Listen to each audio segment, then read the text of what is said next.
I don't measure abundance by money anymore. And I don't measure it by how much we own. I measure abundance by time. Time with my family. Time raising our children. Time spent in the season that we're in without wishing it away.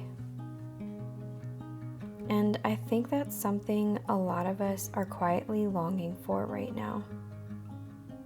And if you're watching this feeling like you should be further along by now, or like the life you're living doesn't quite match what you've imagined, I just want you to know that you're not alone in that thought. A lot of us are quietly carrying that feeling.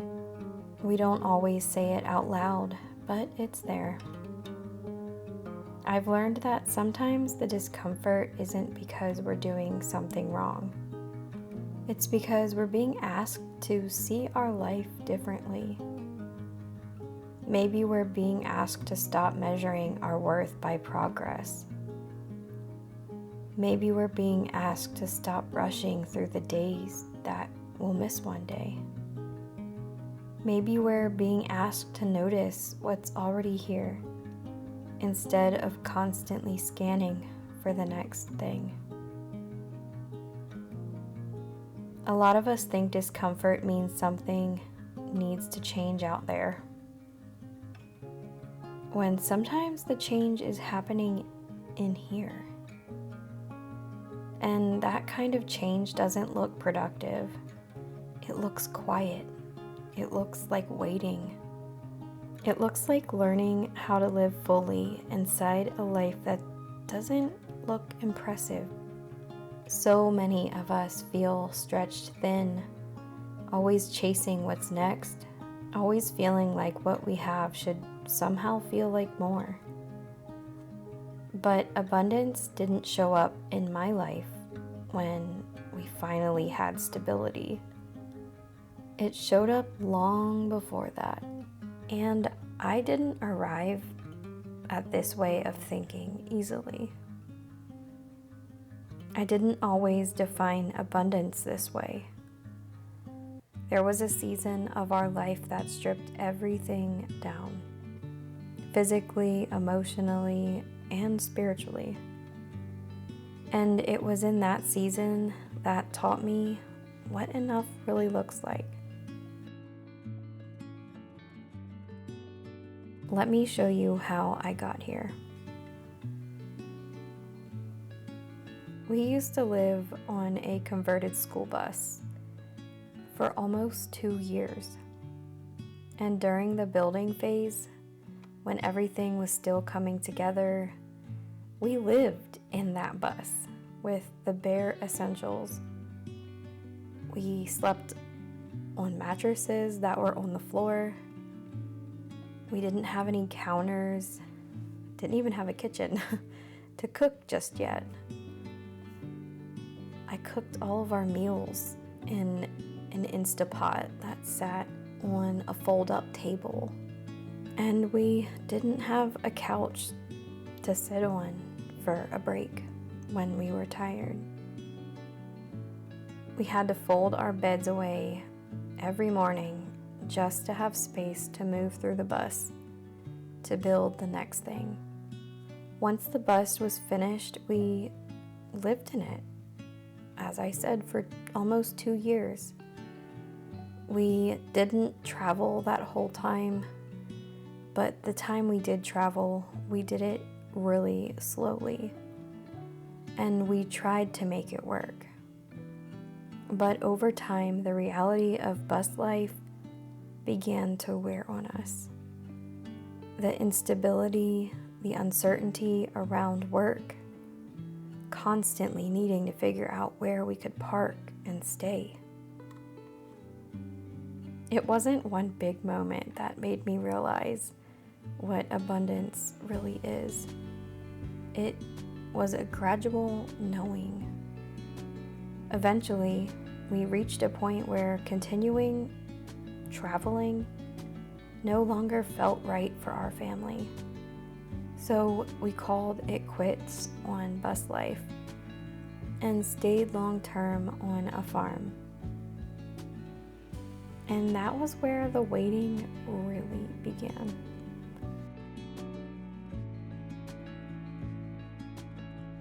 For 11 straight months, living on the bus, on that farm, I prayed for God to provide a permanent home for our family, a place to finally settle after everything we'd been through.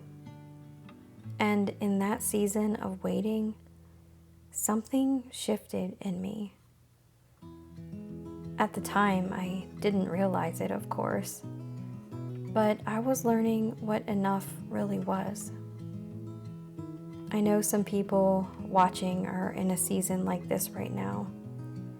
Not the bus, but the waiting, the in-between moment, the this isn't what I thought it would look like season. Maybe you're doing everything you're supposed to do, and it still feels hard. And I just want you to know it doesn't mean that you're failing. Sometimes it just means you're being shaped in ways you can't see yet.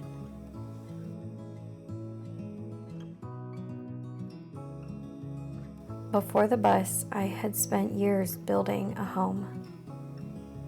5 years of collecting things.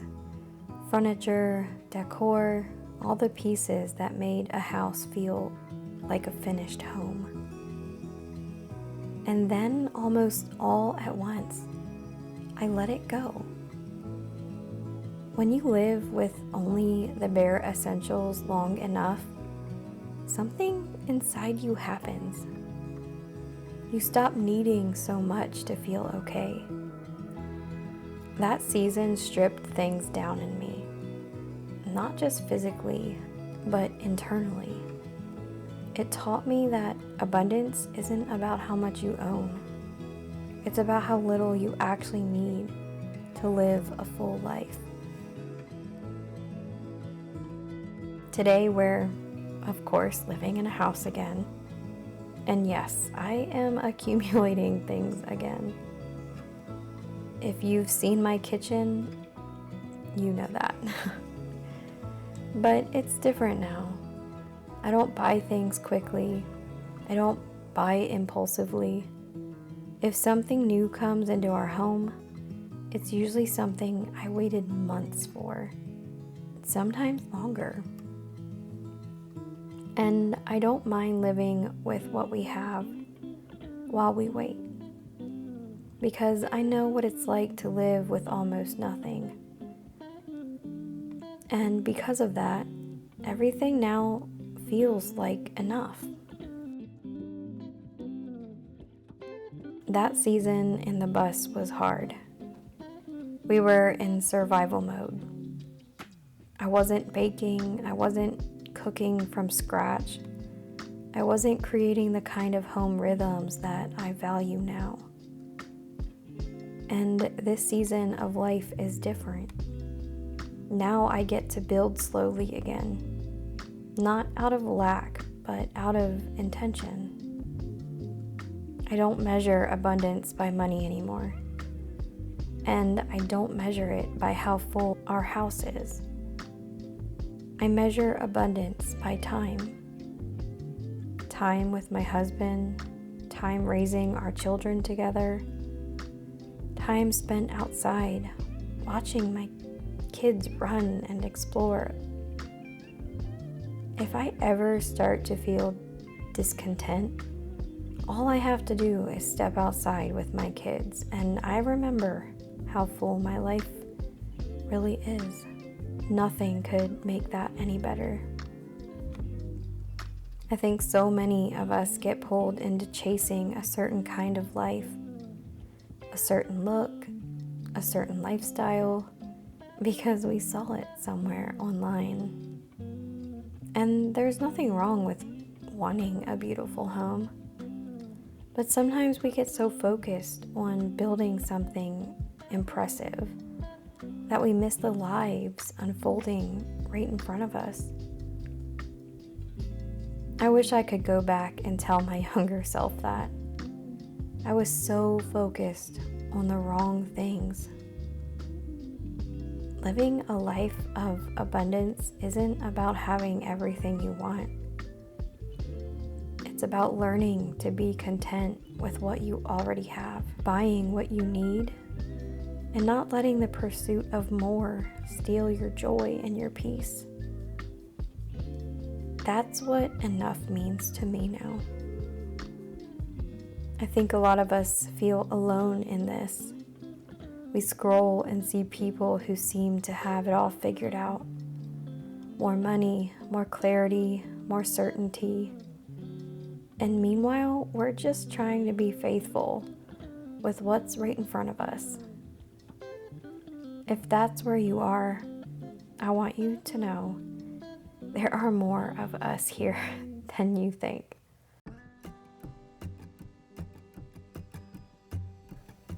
If you're learning how to live fully in a quieter season, noticing what's already here instead of rushing towards what's next, I'm glad this found you.